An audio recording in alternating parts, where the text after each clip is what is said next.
What's up guys, this is me Accessory back again with another new video and আজকে আমি একটু গেছিলাম ক্লাঙের দিকে কাজে। বর্তমানে আমি যাচ্ছি বাসায় আর বাইক কাজে নিজে। তো বাস থেকে যাওয়া যাক। আবহাওয়াটা আমার যেটা মনে হচ্ছে আবহাওয়াটার অনেক বেশি কাইন্ড অফ লাইক খারাপ হইতে আছে আর এখানে বিদ্যুৎ চমকাচ্ছে। মাঝ রাস্তায় বৃষ্টি হয়ে যেতে পারে, আই ডোন্ট নো, তোমাকে দেখতে পাবো তোমরা। And yeah, check out my new hand gloves. It's from Erekine and it has the carbon fiber shade, you know. So yeah, let's go. So yep guys, আজকের ভিডিও টপিক আমি যেটা এনেছি সেটা হলো 10 things you need to know at first to get a new bike in Malaysia. Because মালয়েশিয়াতে এখানে অনেকজন বাংলাদেশি রয়েছে যারা বাইক চালাচ্ছে রেগুলারলি, বাট তারা আজও ঠিক মতো জানে না যে এখানে অ্যাকচুয়ালি কিভাবে বাইক চালাতে হয় বা বাইক চালানোর রুলস অ্যান্ড রেগুলেশন। আমি সব কিছু নিয়ে কথা বলবো, সো যাতে কখনো পুলিশের সামনে গেলে কোনো ঝামেলা না হয়। আবার আমি কিন্তু আবার এমন কিছু শেখাবো না, কেউ আবার এটা মনে করিও না যে আমি এমন কিছু শেখাবো যে তুমি কোনোভাবে সামহাও রোড ট্যাক্স না দিয়ে লিগাল ভাবে বাইক চালাচ্ছ অ্যান্ড তুমি কিভাবে গেট অ্যাওয়ে করবা। না, আমি এটা জানি না, আমি এটা বলতেও পারবো না, বাট আমি এটা শেখাতে পারবো অবভিয়াসলি যে অ্যাকচুয়ালি কিভাবে লস ফলো করে এখানে সুন্দর করে শান্তি মতো বাইক চালানো যায়। বিকজ ইন মালয়েশিয়া আমি আজ পর্যন্ত প্রচুর ট্রিপস করছি।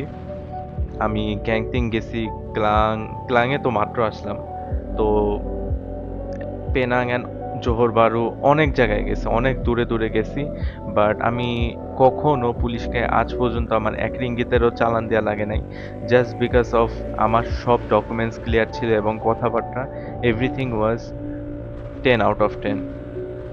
সো আমি 10টা জিনিস নিয়ে এসেছি যে একজন বিগিনার, মানে একজন মালয়েশিয়াতে মাত্র আসলো বাংলাদেশি, এখন সে একটা বাইক কিনতে চাচ্ছে এখানে। কজ ইন মালয়েশিয়া একটা বিষয়টা কি, এখানে অলওয়েজ মেট্রোতে করে সব জায়গাতে ট্রাভেল করা যায় না, আবার at the same time grab নিয়ে যদি সব জায়গায় যাওয়া যাওয়া যেত যাওয়া যায় আর কি, বাট সব জায়গায় গেলে আর কি গ্র্যাবে করে বারবার গেলে হয়তো কি প্রচুর পরিমাণে খরচ হয়ে যায়। সো অ্যাজ এ স্টুডেন্ট অনেকে হয়তো এটা বিয়ার করতে পারবে, অনেকে হয়তো বিয়ার করতে পারবে না। সো আমি অ্যাভারেজে আমি কাউন্ট করে নিচ্ছি যে you need a bike right now, okay. তো মালয়েশিয়া থেকে বাইককে কিন্তু বাইক বলা হয় না, এখানে বলা হয় মোটো। সো এটার পিছনেও একটা ফান ফ্যাক্ট আছে, বিকজ বাইক, BAIK, তো এই ওয়ার্ডটার মানে হলো ভালো। বিকজ মালয়েশিয়াতে হলো মালয় ভাষাতে বলা হয় লাইক সায়াবায়েক। সায়াবায়েক কথাটা মানে হলো যে আমি ভালো আছি। সো এখানে এই জন্য এখানে বাইক ওয়ার্ডে মানে লাইক দুই চাকার বাহনকে বাইক বলা হয় না, এরা বলা হয় মোটো। তো হোয়াট এভার, আমি টপিক থেকে বাইরে চলে যাচ্ছি। আমি 10টা পয়েন্ট এসেছি এবং এই 10টা পয়েন্ট আমি অনেক কষ্ট করে মুখস্থ করছি। So hit the like button for me, because আমি ছোটবেলা থেকে মুখস্থতে অনেক খারাপ, still I somehow manage to do it. So first point আমি যেটা এনেছি সেটা হলো eligibility on a bike in Malaysia. It's like, আমি যেটা বোঝাতে চেয়েছি সেটা হচ্ছে যে মালয়েশিয়াতে কিভাবে বাইক কিনা যায় কত বছর বয়স হলে। তো বাই মালয়েশিয়ান লস, তোমার যদি 16 বছর বয়স থাকে পাসপোর্টে, তাহলে তুমি এখানে একটা বাইক ওন করতে পারবা, অ্যান্ড 16 বছর বয়সেই তুমি এখানে মালয়েশিয়ার local passport, sorry, local licence বানাতে পারবা। But the thing is here যে লোকাল লাইসেন্স বানাইতে এখানে এখানে অনেক আর কি প্যারা নিতে হয়। সো ইটস বেসিক্যালি যে একটা ভালো জিনিস হচ্ছে যেটা আমার কাছে আছে সেটা হলো বাংলাদেশি ইন্টারন্যাশনাল লাইসেন্স। হ্যাঁ গাইজ, তোমরা এখানে বাংলাদেশি ইন্টারন্যাশনাল লাইসেন্স তোমরা মালয়েশিয়াতে ইউজ করতে পারবা, এটা নিয়ে কোনো সমস্যা হবে না। ওকে, ওয়েট এ সেকেন্ড, আমি ফার্স্টে বাইকার লেনটা নিয়ে নিই। সো এটাও কিন্তু মালয়েশিয়ার একটা লজের মধ্যে পড়ে যে তোমাকে টোল হলতে টোল দিবা না, বাট তোমাকে অলওয়েজ বাইকার লেন ইউজ করা লাগবে। So, yep, my second point is types of bike in Malaysia. মালয়েশিয়াতে অ্যাকচুয়ালি এখানে 50 সিসির স্কুটি থেকে শুরু করে এখানে 1000 সিসির বাইক পর্যন্ত আছে। তো তো এখানে তোমার অ্যাকর্ডিংলি তুমি যেটা নিতে চাও সেটা তুমি নিতে পারবা। সো আমি জাস্ট গেস করে নিচ্ছি তুমি 250 সিসির নিচেই যে কোনো বাইক অ্যাফোর্ড করতে পারবা অর সামথিং লাইক দ্যাট তুমি নিবা, ওকে? সো 250 সিসির নিচের বাইকগুলোকে মালয়েশিয়াতে বলা হয় বি টু ক্যাটাগরির বাইক। বি টু ক্যাটাগরির বাইকের রোড ট্যাক্স আলাদা এবং ইন্স্যুরেন্স আলাদা। আমি শুধু বি টু ক্যাটাগরির বাইক নিয়েই এই ভিডিওতে কথা বলবো। সো বি টু ক্যাটাগরির বাইকের মধ্যে শুধু 250 সিসির নিচের বাইকগুলোই আসে। বি টু ক্যাটাগরির যে কোনো একটা বাইকের ইন্স্যুরেন্স করতে মালয়েশিয়ান রিঙ্গিতে লাগে 350 রিঙ্গিত, এবং বি টু ক্যাটাগরির রোড ট্যাক্স দেওয়ার জন্য তোমার লাগবে 150 রিঙ্গিত। এখানে আমি এরপরে কথা বলবো লাইসেন্স নিয়ে। সেটা হলো মালয়েশিয়াতে আমি এই লাইসেন্সটাতে আমি অলরেডি হালকা একটু বলে দিছি, বাট আমি আর একটু ডিটেলসে বলি। মালয়েশিয়াতে এখানে তুমি নিজে একটা লোকাল লাইসেন্স বানাইতে পারবা। সেটা হলো তোমার ফার্স্টে যে কোনো মোটো স্কুলে যেতে হবে, যেখান থেকে তোমাকে বাইক চালানো তুমি যদিও পারো, এরপরেও ওরা তোমাকে বাইকের বেসিক শিখাবে, ফ্রম বেসিক টু অ্যাডভান্স ঠিকঠাক ওরা একটা গাইড করবে। অ্যান্ড তারপর হলো সেই স্কুল থেকে তুমি সার্টিফিকেট নিবা, সার্টিফিকেট নেওয়ার পর সেই সার্টিফিকেট দিয়ে তুমি যাবা হলো জেপিজির কাছে।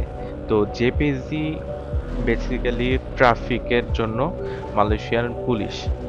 তো জেপিসির কাছে গেলে ওরা তোমাকে একটা টেস্ট নিবে, অ্যান্ড যদি তুমি টেস্টে পাস করো তাহলে তোমার এখানে মালয়েশিয়াতে একটা লোকাল লাইসেন্স দিবে। এক্ষেত্রে শর্তটা হলো তোমাকে তোমার পাসপোর্টে মিনিমাম 6 মান্থসের ভিসা লাগবে। এটাই জাস্ট শর্ত, অ্যান্ড নাথিং এলস। তুমি এখানে যে কোনো ভিসাতেই নিতে পারবা। ইটস লাইক তুমি ওয়ার্ক পারমিটেও নিতে পারবা, স্টুডেন্ট ভিসাতেও নিতে পারবা, সার্ভিস সেক্টরের visa, business visa, professional visa, যে কোনো ভিসাতেই তুমি এখানে বাইক সেম ওয়েতেই নিতে পারবা। So it doesn't fact, but the thing is যে এখানে তোমার মালয়েশিয়ান লোকাল লাইসেন্সের খরচ প্রচুর বেশি। যদি বানাতে যাও তাহলে এটার খরচ পড়বে তোমার প্রায় 2000 রিঙ্গিতের কাছাকাছি। তো এখানে একটা ফ্যাক্ট চলে আসে। সো তুমি যদি এটা করতে পারো it's better, because insurance company তোমাকে আরো বেশি প্রায়োরিটাইজ করবে। So next thing, document required to own a bike in Malaysia. Documents কি কি লাগবে? Documents just nothing. ডকুমেন্টস আর কি, তোমার যে পাসপোর্টটা আছে, পাসপোর্টে 6 মান্থসের ভিসা থাকতে হবে, and yeah you are good to go.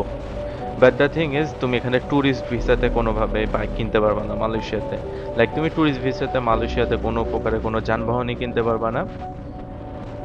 So ইয়েপ, my fifth point is the road tax. তো অনেক সময় কি হয়, বাংলাদেশ থেকে আসা পরে রোড ট্যাক্স অ্যান্ড ইন্স্যুরেন্স মানুষ এটা বুঝতে পারে না। এটা সেম শিট আমার সাথে হয়েছিল, জাস্ট বিকজ অফ বাংলাদেশে আমাদের রোড ট্যাক্স অ্যান্ড ইন্স্যুরেন্সের বিষয়টাই অন্য। আমি বাংলাদেশে এর আগে কখনো বাইক অন করি নাই, বাট আমি একটা জিনিস জানি, বাংলাদেশে ইন্স্যুরেন্স বলতে কোনো জিনিস হয় না। যদি হয়েও থাকে, ইন্স্যুরেন্স সেভাবে কাজ করে না যেভাবে মালয়েশিয়াতে কাজ করে। বাংলাদেশে তুমি যদি অ্যাক্সিডেন্ট করো অ্যান্ড তোমার বাইকের যদি 80% ড্যামেজ খেয়ে যায় নতুন বাইকের, অ্যান্ড নতুন বাইকের এভরিথিং পার্টসের অ্যান্ড এভরিথিংয়ের দাম তোমাকে নিজের পকেট থেকে বাইর করতে হবে। বাট হিয়ার ইন মালয়েশিয়া তোমার কাছে যদি ইন্স্যুরেন্স থাকে অ্যান্ড সেটা যদি ভ্যালিড হয়, তাহলে ইন্স্যুরেন্স কোম্পানি সব কিছু কভার করে দিবে। সো তাহলে বেসিক্যালি রোড ট্যাক্স যে জিনিসটা, সেটা হলো তুমি গভর্নমেন্টকে ট্যাক্স দিতেছো প্রতি বছর তোমাকে 150 রিঙ্গিত করে ট্যাক্স দিতে হবে মালয়েশিয়ান গভর্নমেন্টকে to own a bike in Malaysia. আর এই রোড ট্যাক্স দেওয়ার পরে তারপর বিষয়টা আসে ইন্স্যুরেন্স হলো বিভিন্ন প্রাইভেট কোম্পানি বা গভর্নমেন্ট কোম্পানি তোমাকে ইন্স্যুরেন্স দিয়ে থাকবে। ইন্স্যুরেন্সটার বেসিক্যালি কাজ হচ্ছে যে তুমি কোনো অ্যাক্সিডেন্টে বা দুর্ঘটনায় পড়ে গেলে তোমার বাইকের যদি কোনো ক্ষতি হয়ে থাকে, তখন তারা সেটাকে কভার করে দিবে। সো মালয়েশিয়াতে আবার ইন্স্যুরেন্স 3 ধরনের কিন্তু, সেটা হলো তোমার first party, then fire and theft, আরেকটা হচ্ছে যে থার্ড পার্টি। ফার্স্ট পার্টিতে যেটা হয় সেটা হলো যে ফার্স্ট পার্টির ইন্স্যুরেন্স সব থেকে এক্সপেন্সিভ হয়, 350 রিঙ্গিত। তো ফার্স্ট পার্টির ইন্স্যুরেন্সে যেটা হয় যে তুমি যে কোনোভাবে তোমার বাইকটা ড্যামেজ হয়ে গেলে, লাইক ঠিকঠাক লেভেলের একটা ড্যামেজ হইলে, লাইক 30% 40% ড্যামেজ হয়ে গেলে ওরা এটাকে কভার করে দিবে। বৃষ্টি শুরু হয়ে যাচ্ছে, আমি হয়তো বা দেখি নেক্সট ডে যদি কোনো রুফ পাই আমি ওটার নিচে দাঁড়াবো, হোয়াট এভার। আমি ভিডিওতে ফোকাস দিই, সেটা হচ্ছে যে এটা গেল রোড ট্যাক্সের ব্যাপার। আর ইন্স্যুরেন্স, হ্যাঁ, এই যে সেকেন্ড পার্টি যেটা ইন্স্যুরেন্স বললাম বা ফায়ার অ্যান্ড থেফট, তো এই ইন্স্যুরেন্সটাও কাইন্ড অফ লাইক ফার্স্ট পার্টির মতো কাজ করে, বাট কিছু কিছু সুবিধা দেয় না। And third party is like যে তুমি যদি কারোর সাথে ক্র্যাশ করো, তারা গিয়ে পুলিশে যখন পুলিশ, আচ্ছা আচ্ছা, wait a second.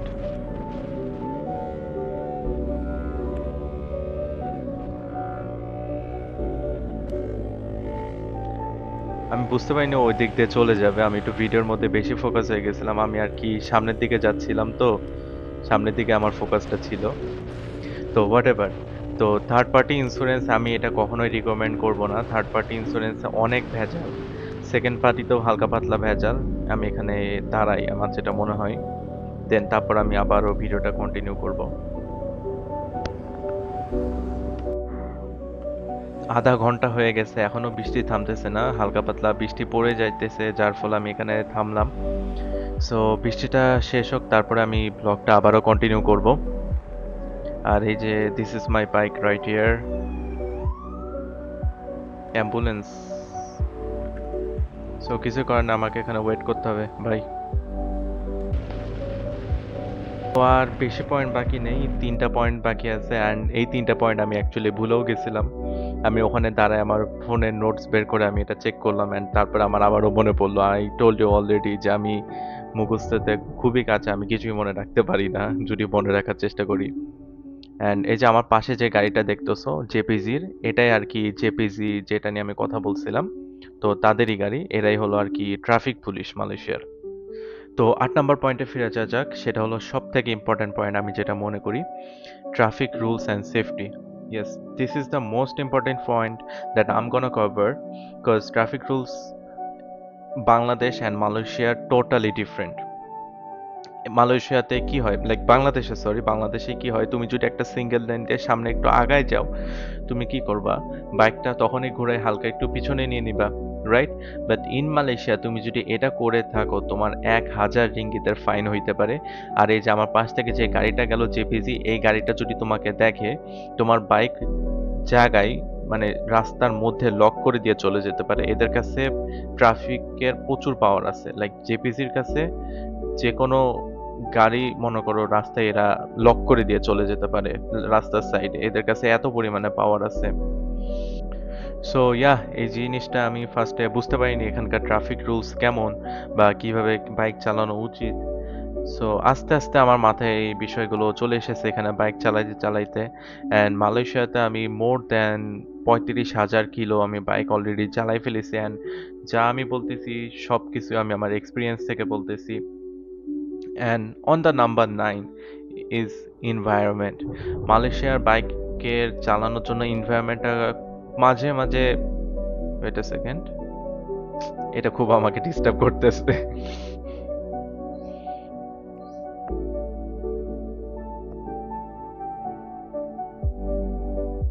So so yeah, ওইটা ঠিক হয়েছে।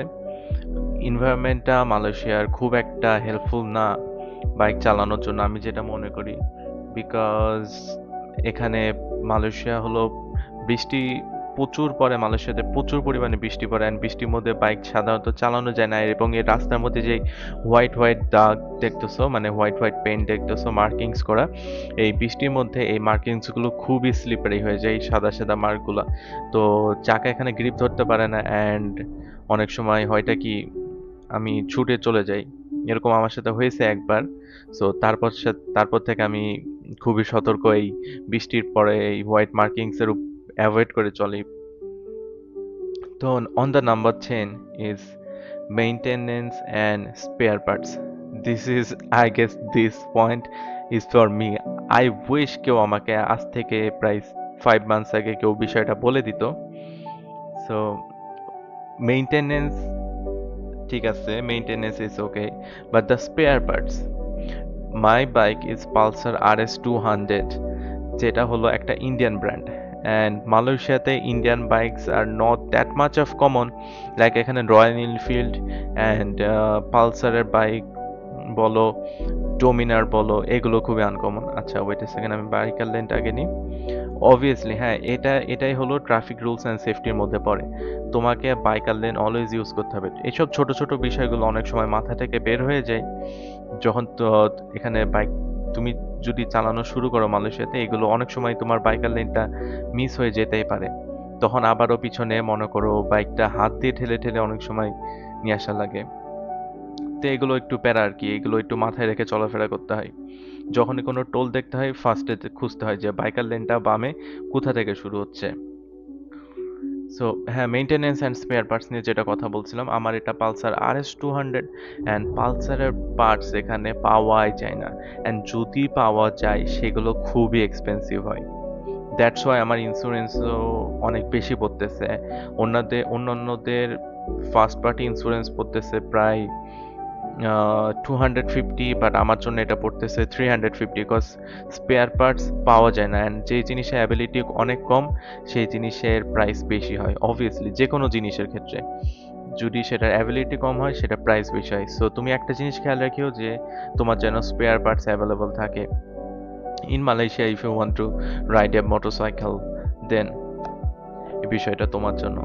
এখানে বিষয়টা কি, আমাদের পাশের দেশই হলো থাইল্যান্ড, অ্যান্ড থাইল্যান্ডের একটা বাইক আছে, তোমরা হয়তো চিনতে পারো, জিপিএক্স ডেমন। তো জিপিএক্স ডেমনের পার্টস এখানে অনেক সস্তা, অনেক চিপ অ্যান্ড অনেক অ্যাভেলেবল। বাট যেখানে পালসারের পার্টস পুরোটাই অপোজিট, বিকজ এটা আমাদের থাইল্যান্ডের থেকে জিপিএক্স ডেমনের প্রচুর পরিমাণে পার্টস আছে, অ্যাবিলিটি অনেক বেশি, অ্যান্ড এখানে ম্যানুফ্যাকচারও করা হয়। বাট পালসারের ক্ষেত্রে বিষয়টা পুরোটাই উল্টা। সো ইয়া, আমি 10টা পয়েন্ট কভার করে দিয়েছি, অ্যান্ড আই গেস এই ভিডিওটা তোমার অনেক বেশি হেল্পফুল হইতে পারে।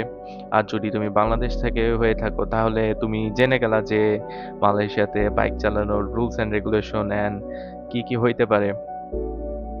তো হোয়াট এভার, আই গেস এই ভিডিওটা হেল্প। এত চিকন গ্যাপ কেন রাখছে? আমি পুরো হাত চিকন করে বেড়ায় এসেছি। Pretty much sure this is the first video on YouTube যে আমি মানে কোনো বাংলাদেশি অ্যাকচুয়ালি সব কিছু খুলে বলতেছে যে বাংলাদেশের কিভাবে কিভাবে বাইক কিনা যায় এবং কিভাবে সব কিছু everything in details. I'm the first one, I'm very pretty much sure about it, because I wish যে এই ভিডিওটা অন্য কেউ বানাতো, অ্যান্ড আজ থেকে 5-6 মাস আগে এই ভিডিওটা আমিও দেখতাম। But if nobody have done it, I will do it। বিষয়টা হলো কিছুটা এমনই।